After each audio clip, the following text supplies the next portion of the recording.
सबसे पहले वो देवाधिदेव महादेव महागुरु माँ शिवा के चरण में प्रणाम, महामानव साहब श्री हरिंदानंद जी के चरण में प्रणाम, दीदी नीलम आनंद जी के चरण में प्रणाम, सब भाई बहन के चरण में प्रणाम।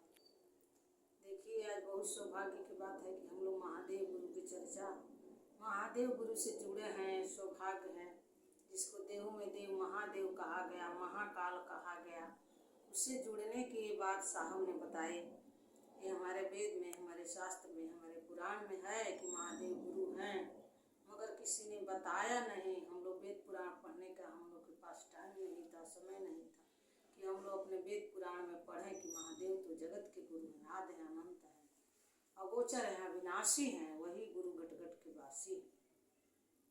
सच में पूछिए तो महादेव से जो जुड़ जाएगा वो महादेव जैसा हो जाएगा।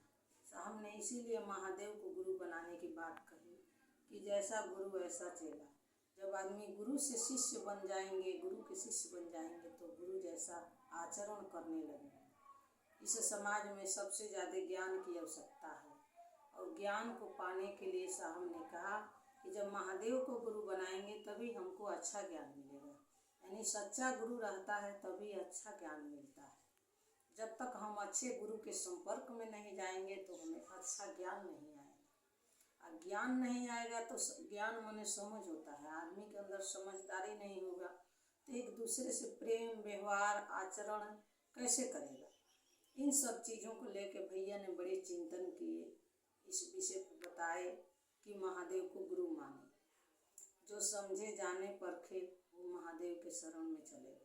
आज भी देखिए जो भी जानते हैं कि हाँ शिव गुरु हैं, बताया जाता है महादेव गुरु हैं, तो दिल में उतरता है गुरु के प्रति प्रेम, वो अपने नाम का घोषणा कराकर महादेव का शिष्य बन जाता है। शिष्य का मतलब होता है सीखना। हमें सीखने की जरिया है, हम लोग सीखने के स्तर पर चले, गुरु बनने के स्तर पर नहीं।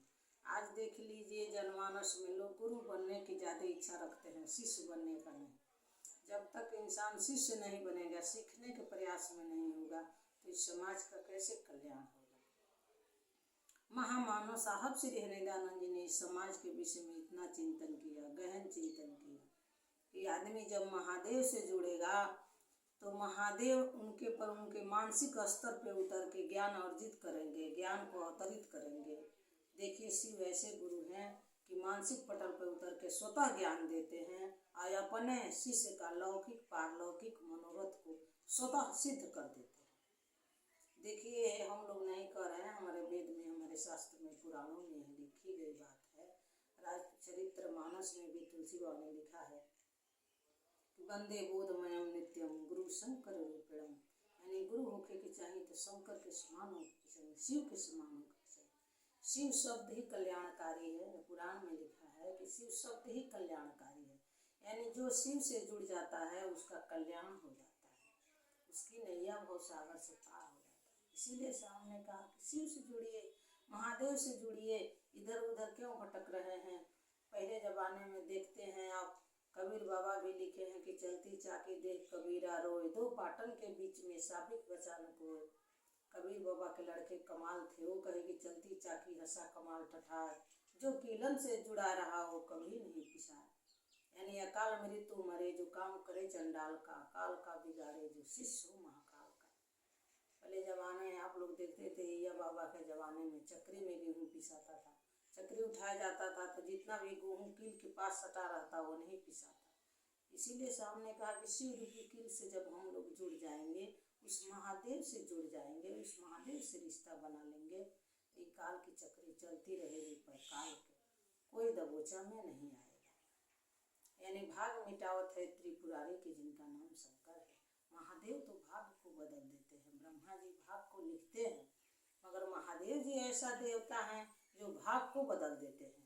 किस्मत में किसके किस्मत में क्या लिखा है क्या नहीं, वो किस्मत को बदल देते हैं।